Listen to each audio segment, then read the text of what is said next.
There is a type of person you have encountered at least once in your life. Maybe you have seen them from a distance. Maybe you have been fortunate enough to know one personally.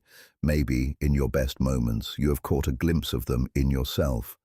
They are the person who does not break. Not because their life is easy, not because they have been spared the things that break other people, but because something in how they are built, something in how they think and how they carry themselves, makes them fundamentally different in the way they meet difficulty. They lose things and do not collapse. They are attacked and do not retaliate from a place of desperation. They fail and do not disappear. They face the same storms everyone faces, and they come through them changed but not destroyed. The Stoics had a specific vision of this person. They called it the sage, the person who has done the inner work so completely that nothing external can touch what is essential in them. Marcus Aurelius spent his entire life trying to become this person. Epictetus, who had every reason to be broken, became the clearest example of it in the ancient world. Seneca wrote about it as the highest aspiration a human being could hold. In this video, I'm going to show you exactly what makes this type of person and how you begin to become them. Write in the comments right now, "I am becoming unbreakable." Say it before this video ends. Quality 1.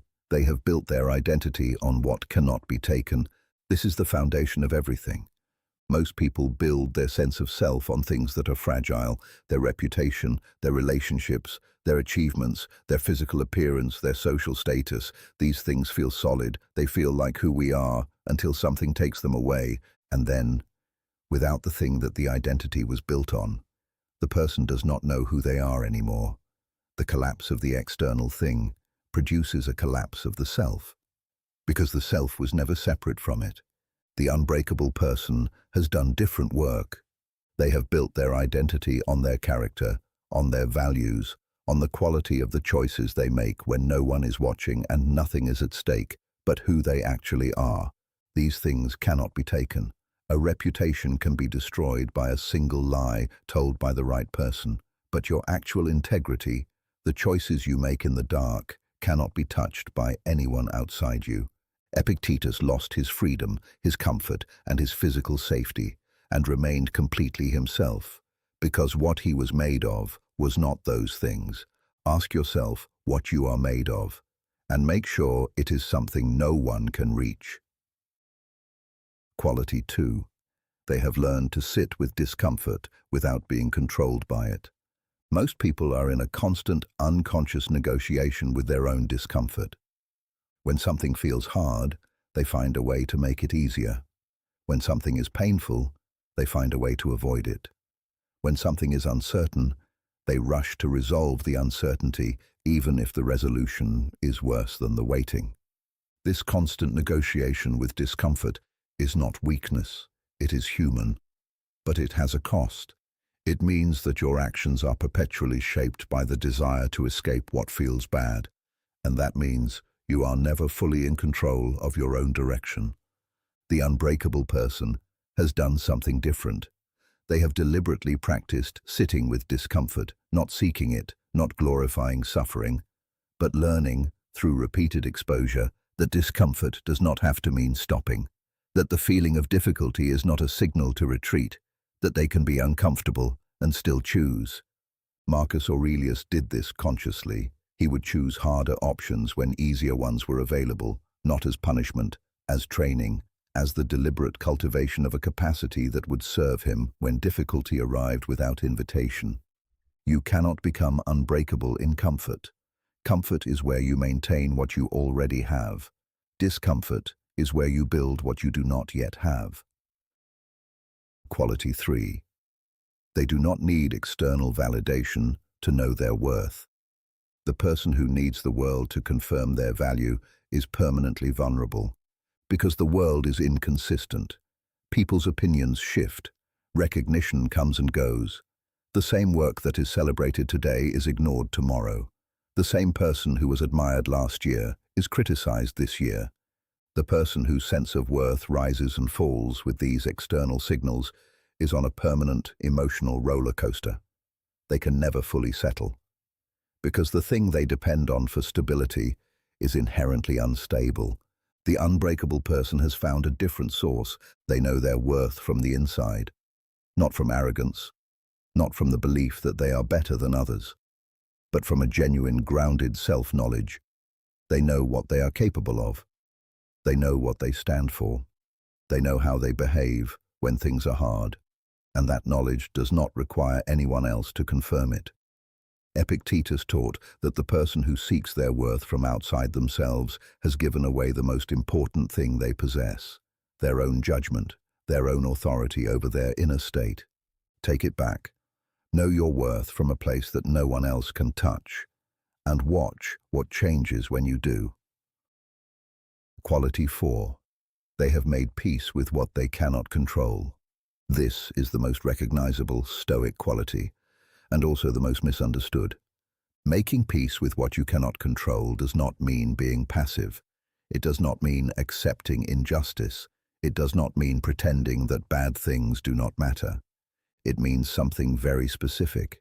It means that your inner state, your peace, your sense of self, is not held hostage by things that were never yours to control in the first place. The weather, other people's choices, the economy, the timing of things, whether the person you love loves you back, whether the world recognizes what you have built. These are not yours. They were never yours. And the person who spends their energy trying to control them is spending their life on something that will always escape them. The unbreakable person has done the work of truly, deeply distinguishing between what belongs to them and what does not. And they have released, with genuine acceptance rather than forced resignation, everything that falls into the second category. What remains, once that release is complete, is an extraordinary amount of energy that is no longer being spent on fighting reality, energy that can be directed entirely toward the things that are actually in their power. That redirection is one of the most practical and most powerful things a human being can do. Quality 5. They grow through difficulty rather than being defined by it.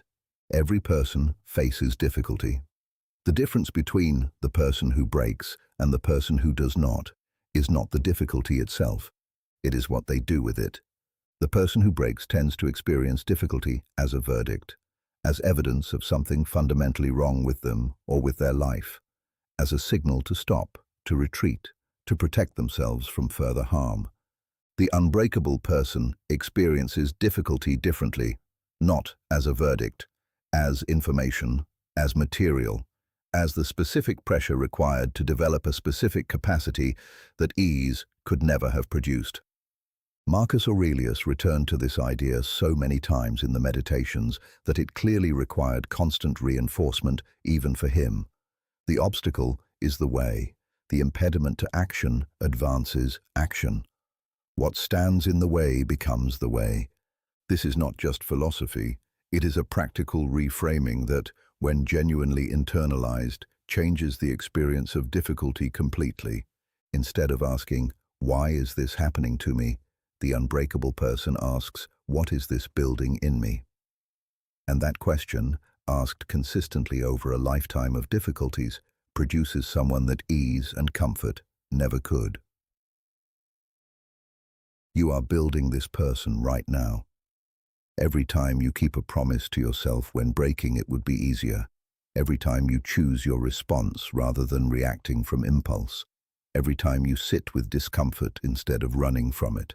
Every time you return to your values when the situation is testing them. You are building the type of person no one can break. Not in dramatic moments, not in grand gestures, in the ordinary, unglamorous daily practice of choosing, again and again, who you have decided to be. The unbreakable person is not born. They are built, slowly, imperfectly, through the accumulation of exactly the kind of choices you are making every day. Keep making them. That is the ViaStoica, the Stoic path, and the person you are becoming on it is worth every difficult step. If this video reached something in you, subscribe to ViaStoica. Every week, ancient wisdom for the person you are trying to become. Write in the comments, Which of these 5 qualities you are going to work on first? I read every single one. Marcus Aurelius, Epictetus, Seneca, 2,000 years ago, still true today. See you on the path.